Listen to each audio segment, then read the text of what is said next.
Hello hello hello hello అందరికీ నమస్కారం. బాగున్నారు కదా? మరి మీరు బ్రహ్మాండంగా ఉంటారు. ఏటొచ్చి నేనే బాగుండను ఎందుకు అని అడగండి, చెప్తాను. మరి ఈ రావు గారు రాచబండను మీరు చూస్తున్నారు తప్ప మన కేకే న్యూస్ని సబ్స్క్రైబింగ్ చేసుకుంటున్నారా? అబ్బే లేదాయే. మరి మీరు నన్ను ఎంకరేజ్ చెయ్యాలి అని అనుకుంటే సబ్స్క్రైబ్ చేసుకోండి, వీడియోకి ఒక లైక్ ఇవ్వండి. మరి ఇలాంటి వీడియోలు నేను మరిన్ని చెయ్యాలంటే మరి నాకు ఎంకరేజ్మెంట్ కావాలి కదటండి. మీరు ఆ పనిలో ఉండండి. మరి రాచబండలోకి వచ్చిన సెలబ్రిటీ ఎవరు చూసే పనిలో ఉంటాను. ఎవరు బాబు? ఓహోహోహో, చాలా రోజులకి వైసీపీ మాజీ మంత్రి, నగరి మాజీ ఎమ్మెల్యే, జబర్దస్త్ మాజీ జడ్జి రోజా మీడియా ముందుకు సింగారించుకుని వచ్చేసింది.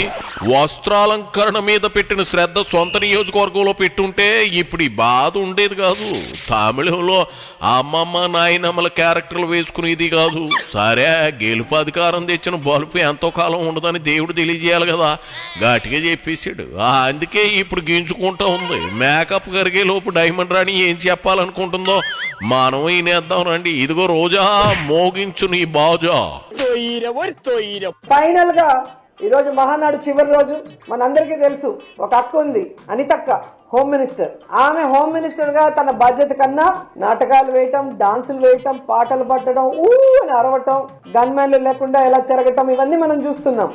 అవి కాదు చేయాల్సింది. మళ్ళీ మీరు చేయలేదా అని నా గురించి మాట్లాడటం. నేను టూరిస్ట్ మినిస్టర్, కల్చరల్ మినిస్టర్ గా ఉన్నాను కాబట్టి నా మినిస్ట్రీకి అవి కరెక్ట్ కాబట్టి మేము చేస్తాం. మీరు హోం మంత్రి అంటే మహిళకి రక్షణ కల్పించాలి. సూదిలో దారం దోర్చువై చింతామణి అంటే సూది కోసం సూదికెళ్ళిందట. శివరా ఆఖరికి ఏమైంది? పాత కథలన్నీ సూదులో బయటపడ్డాయట. కాకపోతే ఆమె చింతామణి, నువ్వు డైమండ్ రాణి, అంతే తేడా. నువ్వు తైతక్కలాడినప్పుడు లేని ఇబ్బంది అనిత ఏదో డ్యాన్స్ చేస్తే వచ్చిందా? హోం మంత్రి అంటే లాఠీ పట్టుకుని కూర్చోవాలంటావా ఏంది? నువ్వు టూరిస్ట్ మంత్రి అయితే 24 గంటలు ఆటలాడాలని రూల్ ఉండేదా? కల్చరల్ మినిస్టర్ అయితే గబ్బు కొట్టే డాన్సులు చేయమన్నారా ఏంది? ఓ అని అరిచిందా నీ చెవిలోని? ఏంది రోజా అంత బాధపడుతున్నావు?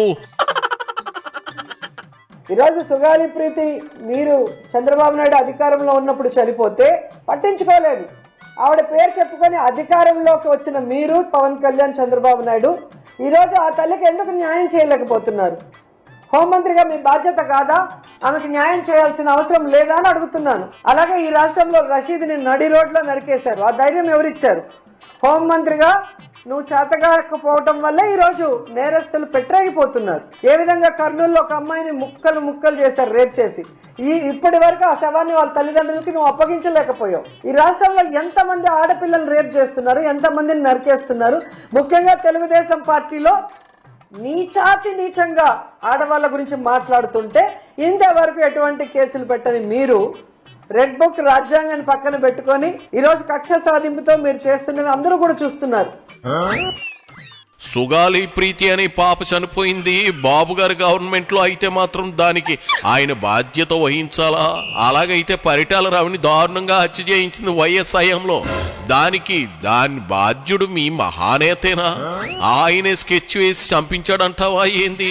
2019 నుంచి 2024 వరకు సుగాలి ప్రీతి వాళ్ళ అమ్మ ఎన్నిసార్లు సీఎంఓ చుట్టూ తిరిగింది. మీరు దొంగ జీవోలు ఇచ్చారని సుగాలి ప్రీతి తల్లి మీడియా ముందు చెప్పిన మాట నిజం కాదా? ఓ పాలు చూస్తావా? అప్పట్లో ఆవిడేమన్నారో. గత 5 సంవత్సరాల్లో జగన్మోహన్ రెడ్డి గారు మా కేసును సిబిఐకి ఇస్తున్నామని చెప్పి దొంగ జీవోస్ ఇచ్చి మరి మమ్మల్ని మోసం చేయడం జరిగింది. మరి సిబిఐ ఆఫీస్ కూడా మేము వెళ్ళి విచారించగా ఇవి పనికిరాని జీవోస్ అండి అని చెప్పడం జరిగింది. మరి అలా మాట ఇచ్చి మోసం చేసిన జగన్మోహన్ రెడ్డి గారి చేసిన ప్రతి ఒక్క చర్యను కూడా మేము మరి మేడం గారికి వివరించడం జరిగింది. విన్నావా ఆ తల్లి ఏం చెప్పిందో? జగన్ హయాంలో ఇచ్చిన దొంగ జీవోల గురించి చెప్పు రోజా, విని తరిస్తాం. సిగ్గుండాలి కదా. ఆవిడేదో తన కూతురికి న్యాయం జరుగుతుందని అందరి కాళ్ళు పట్టుకుంటుంటే దాన్ని కూడా రాజకీయానికి వాడుకుంటారా? మీరేం పీకరు 5 ఏళ్లలో అధికారంలో ఉన్నప్పుడు? ఇప్పుడు ఏం పీకుతారంట? వాగడానికి నోరుంది కదా అని వాగెత్తే సరిపోతుందా? జనం అన్ని గమనిస్తూనే ఉన్నారు. మీరు మాట్లాడే ప్రెస్ మాటలు చూస్తున్నారు, మీ డ్రామాలు చూస్తున్నారు. ఇప్పటికైనా హోం మంత్రిగా మహిళలకి రక్షణ కల్పించండి. ఈ రాష్ట్రంలో లా అండ్ ఆర్డర్ని కంట్రోల్లో పెట్టండి. అవినీతి చేసే వాళ్ళకి అడ్డుకట్ట వేయండి. డ్రగ్స్ ముఖ్యంగా వైజాగ్ లో, కుప్పంలో విచ్చలవిడిగా ఉందంటే మీరు చంద్రబాబు నాయుడు సిగ్గుపడాలి. వాటిని కంట్రోల్ చేయండి. యువత జీవితాన్ని నాశనం చేసే ఆ డ్రగ్స్ ని అరికట్టడం మానేసి చంద్రబాబు నాయుడుకి, లోకేష్ కి భజన చేస్తూ జగన్మోహన్ రెడ్డి గారిని మాట్లాడితే ప్రజలు హర్షిస్తారనుకుంటే అది సిగ్గుచేటు. సో ఆ విషయాన్ని తెలుసుకొని ఈరోజు మహిళా శక్తి అని పేరు పెడితే సరిపోదు. చంద్రబాబు నాయుడు గారు, లోకేష్ గారు, మన మహిళలకి, మాన ప్రాణాలకి రక్షణ కల్పించాలి. వాళ్ళకి ఇచ్చిన సూపర్ 6 ని మనం నెరవేర్చాలి. అలాగే మహిళా బిల్లు కేంద్రంలో మళ్ళీ పెట్టినప్పుడు మన పార్టీ దానికి మద్దతు తెలియజేయాలి. ఆ తీర్మానం ఈ రోజు మనం మహానాడులో చేయాలి. లేదంటే కేంద్ర ప్రభుత్వానికి మద్దతు ఉపసంహరించుకుంటామని చెప్పాలి అని చెప్పండి. ఇది కదా అసలైన జోక్ అంటే రోజా. అబ్బాబాబా, నీ దగ్గర ఎంత టాలెంట్ లేకపోతే ఇట్లా మాట్లాడుతావు. మీ జగనేమో మోడీని, అమిత్ షాను పల్లెత్తు మాట అనడు. వాళ్ళు రాజ్యసభలో ఏ బిల్లు తెచ్చినా సమర్థిస్తారు, ఫేవరెట్ గా ఓటేస్తారు.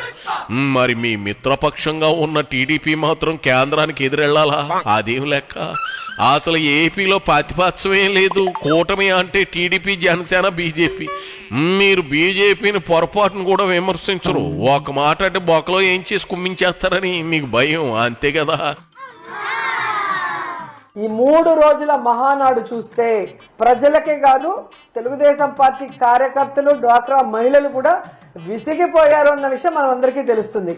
కాబట్టి ఇంకా బోగస్ మాటలతో, ఇంకా తప్పుడు మాటలతో, ఇంకా జగన్మోహన్ రెడ్డి గారి మీద నిందలు వేసుకుంటూ మాట్లాడుతూ ఉంటే మీరు ఖచ్చితంగా జనాల చేతిలో దెబ్బలు తింటారు.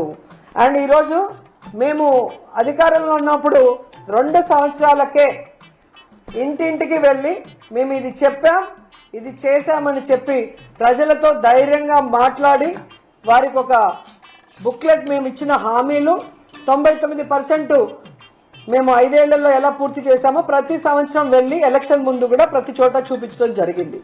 మీరు అలా ఈ 2 సంవత్సరాల్లో మీరు ఇచ్చిన హామీల్ని ఎంతవరకు నెరవేర్చారు అనేది ఇంటింటికి వెళ్ళి మీ ఎమ్మెల్యేలు, ఎమ్మెల్సీలు ప్రజల్ని అడిగే దమ్ము, ధైర్యం ఉందా ఒకసారి చూడండి. దమ్ముంటే వాళ్ళని పంపించండి. యానకడికి నీ బూడిదే పాకింటికి నీ ఇప్పు అంటుకుంది అంటే నా ఇంటికి అంటుకున్నప్పుడు చూద్దాంలే అందట. ఆల్రెడీ మీ పార్టీ కొంప తగలడిపోయి బూడిదయింది. నువ్వు టీడీపీ మహానాడు గురించి మాట్లాడుతూ ఉన్నావు. అన్నట్లు మనలో మన మాట ఏడాదైనా మీ వైసీపీ ప్లేనరీ ఉంటుందా? పట్టుమని 10 మంది కూడా పెద్ద నాయకులు లేరని జగన్ 3 ఏళ్ళుగా ప్లేనరీ చేయడం లేదుగా. ముందు మీ ప్లేనరీ ఎందుకు జరపడం లేదో జగన్ నిలది, మహానాడు మీద పడి ఆడవడం కాదు. నిన్న జరిగిన మీటింగ్ లో జగన్మోహన్ రెడ్డి గారు ఒక బుక్లెట్ ని రిలీజ్ చేయడం జరిగింది. ఆ బుక్లెట్ 2 సంవత్సరాల్లో వెన్నుపోటుకు 2 ఏళ్లు ఆంధ్రప్రదేశ్నే కాకుండా ఈ రాష్ట్రంలో ఉండే ప్రజల్ని, అంటే రైతులు, మహిళలు, విద్యార్థులే కాకుండా తెలుగుదేశం పార్టీ, జనసేన నాయకులు, కార్యకర్తలను కూడా ఎలా వెన్నుపోటు పొడిచారు, ఈయన జీవితం అంతా వెన్నుపోటుతో ఎలా పైకొచ్చారు, ఎవరెవరిని వెన్నుపోటు పొడిచారు, ప్రజలకు ఏ విధంగా హామీల్ని తుంగలో దొక్కారు, అభివృద్ధి లేకుండా ఎలా డైవర్షన్ పాలిటిక్స్ చేస్తున్నారో ప్రతి ఇంటికి వెళ్ళి వివరించే కార్యక్రమం చేయబోతున్నాం. మీకు దమ్ముంటే మీరు వచ్చి మేము మంచి చేశామో అని ప్రూవ్ చేసుకోండి. అంతేగాని డిజిటల్ బోర్డులు పెట్టుకొని, రికార్డింగ్ డాన్సులు వేసుకొని, మందు బిర్యానీ ఇచ్చి బలవంతంగా వచ్చి చూడండి అంటే దేకేవాడే లేడు మీ మహానాడు. సో ఇప్పటికైనా రాబోయే 3 సంవత్సరాల్లో బాధ్యత కలిగిన ముఖ్యమంత్రిగా చంద్రబాబు నాయుడు వ్యవహరిస్తారు. వాళ్ళ నాయకులతో మహిళల్ని గౌరవించేలాగా వాళ్ళందరికీ డిసిప్లిన్ నేర్పించడమే కాకుండా మహిళలకి రక్షణ, మహిళా సాధికారత దిశగా మహిళల్ని నడిపిస్తారని కూడా కోరుకుంటున్నాం. పరవాన్నం వండింది రోజా అయితే సంవత్సరాల తరబడి ఆరలేదా, తినటం కుదరదా అని మీ వైసీపీ కార్యకర్తలు అడుగుతున్నారు.